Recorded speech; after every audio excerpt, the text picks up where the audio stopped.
Hey friends and neighbors, my name is Kristen Vincent. I am also known as the Wrist Pig.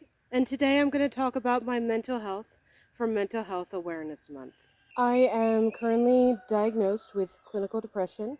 The last time I was diagnosed was summer of 2017. However, my earliest diagnosis with depression was around the age of 9. Why am I making a video about this? Well, it's, as I said, it's Mental Health Awareness Month, and one of the tools for raising awareness is people sharing their story. So today I'm going to share my story to perhaps help somebody feel less alone and maybe give them the courage they need to seek help if they haven't done it yet. So, yes, as I said, I am diagnosed with clinical depression. And some of the things I struggle with literally daily are manic episodes where the whole world feels like it's spinning way too fast, and I'm drowning, and I can't cope with everything around me. Everything's either too loud or too quiet, or the emotions I'm feeling are too strong, and it's always such an overreaction to whatever triggered the manic episode. It could be something so benign, such as I asked my husband a question, and he answered in what could only be described as just a totally mundane tone, but for whatever reason, the tone of his answer just sends me into a spiral. Where I feel so sad and alone and so intensely. Um, I either do things like suddenly narrowly focus into a random cleaning project, or in sometimes the most extreme cases, self harm. Another common thing about my depression, what I go through pretty frequently, are what I call them blue days. They are the days where I have no motivation to do anything. I get out of bed or shower, get dressed, brush my teeth, eat, sleep. I don't want to do anything. I just want to lay there and wallow in nothing. Sometimes there's no reason for it, which is, part of the illness. You don't need a reason. It just happens. To talk a bit more about the more difficult topic, which is self harm. I used to do it a lot more in my teens. Not uncommon. You would have heard about this before. Um, I would do things like slap myself, punch myself in the thigh until I created a bruise, or scratch myself to the point of bleeding. And if I ever entered any of these manic episodes and there just ever happened to be a sharp implement nearby,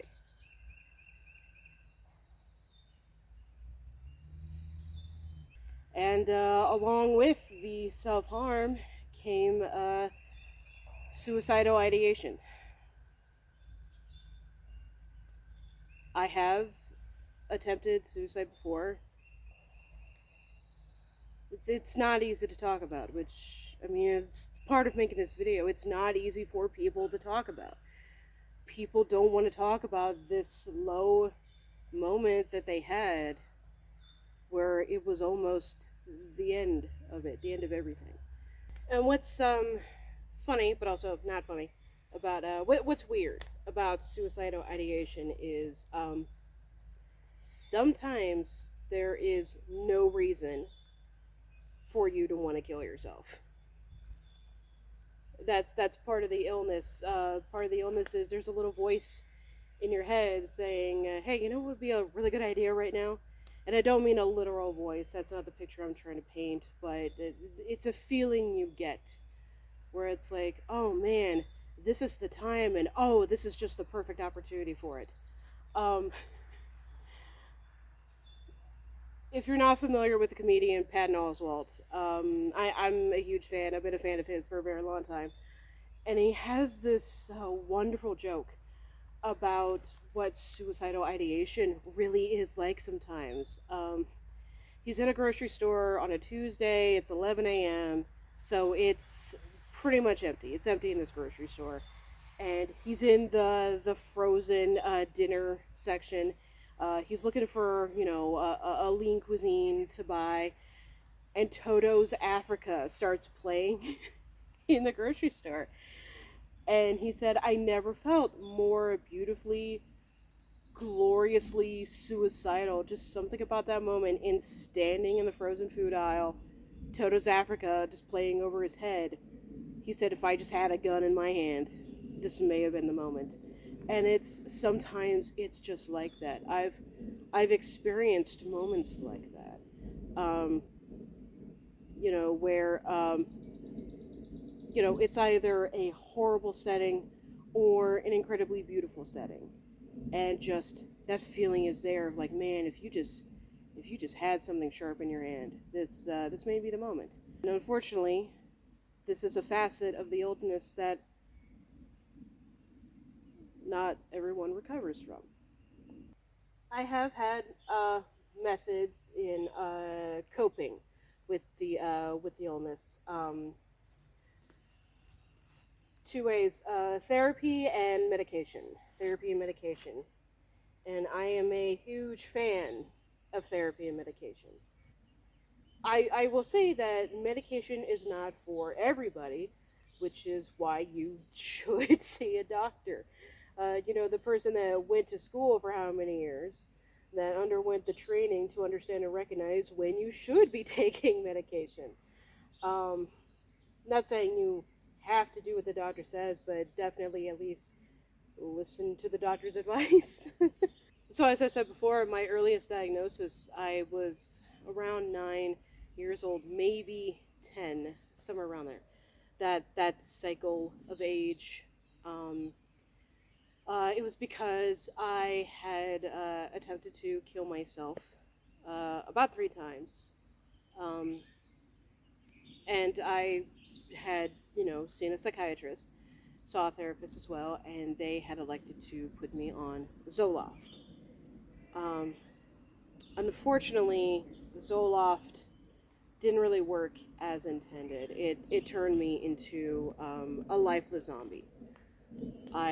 Instead of coping through my feelings, I felt nothing.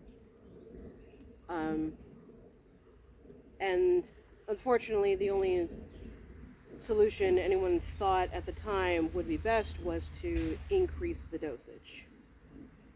Um, and that was just unfortunately just a bad roll of the dice. It turned out that, years later, oh hey, maybe it didn't work for you because Zoloft was just the wrong medication. And when I got re-diagnosed again, I got put on Prozac, and Prozac worked wonders on me. I little put a pin in that real quick. One of the things people are always afraid of, there's this weird stigma around taking antidepressants.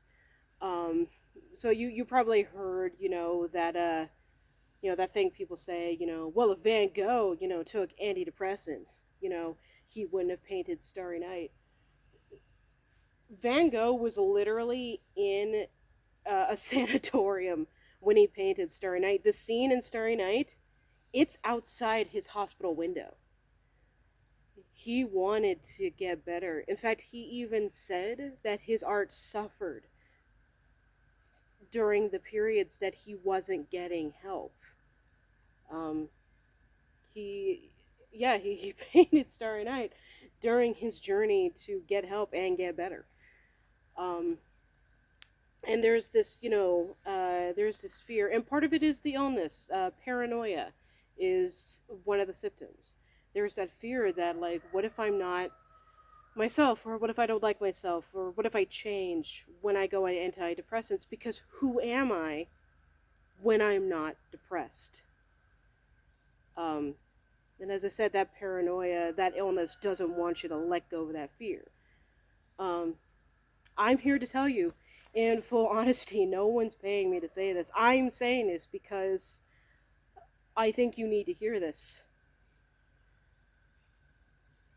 When I went on Prozac, a medication that actually worked for me, I felt like myself without a heavy fog over me. I it was a feeling like I could finally be allowed to be my best self, if that makes sense. I was me who had who just had the innate strength to get out of bed. I didn't have to build a momentum and struggle for it. It was already there when I woke up in the morning. I wanted to get out of bed. I wanted to get my chores done.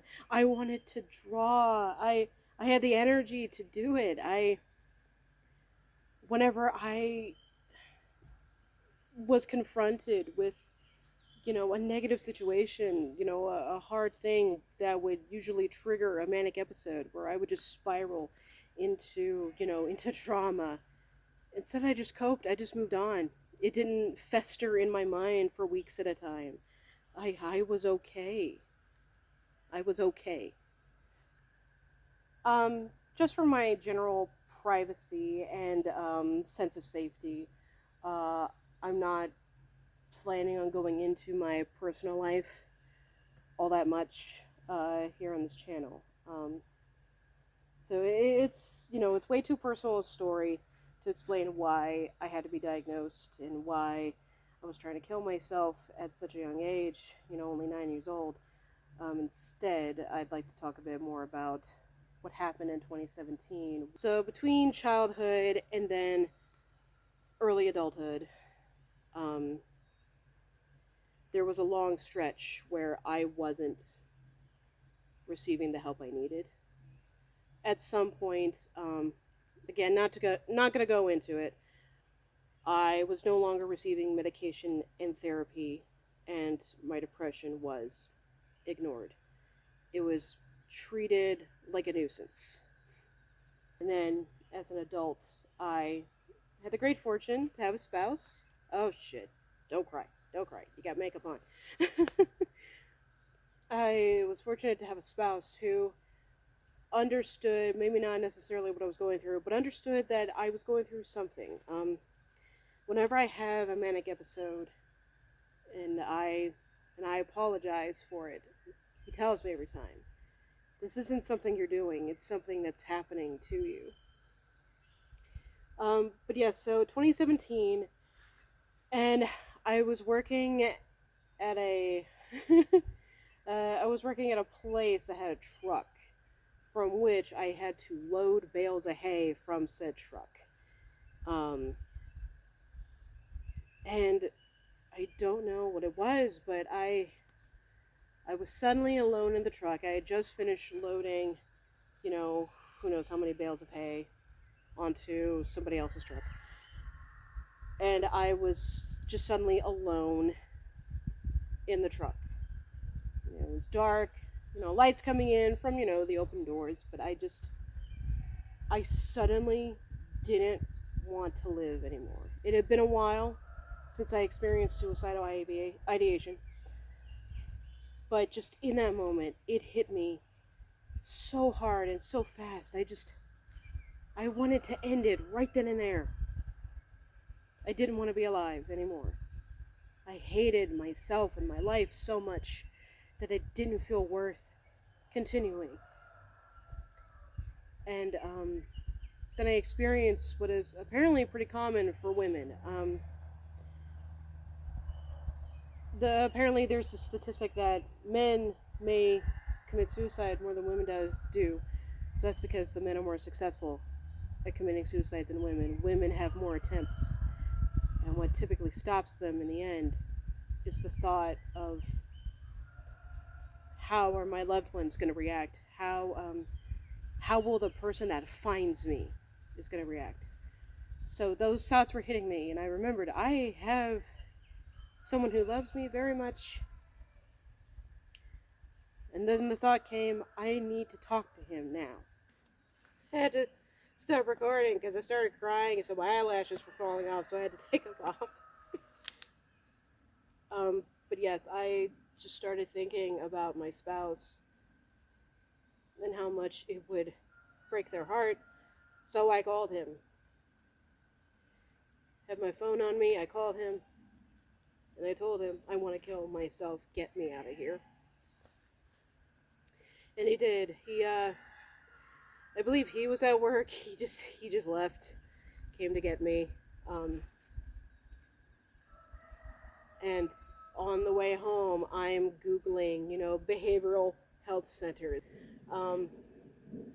Somebody saw me that afternoon, and they put me on Prozac right away. They told them what was happening. First, they made sure, are you in danger of hurting yourself right now? And I told them, the truth, no, because I had that sobering moment of, I can't do it. Not now. So I told them that. So they said, okay, we're your spouse, be able to stay with you for the night. Here is an emergency subscription for Prozac, fluoxetine. And they told me, hey, it's going to take a couple of weeks, for it to regulate in your system.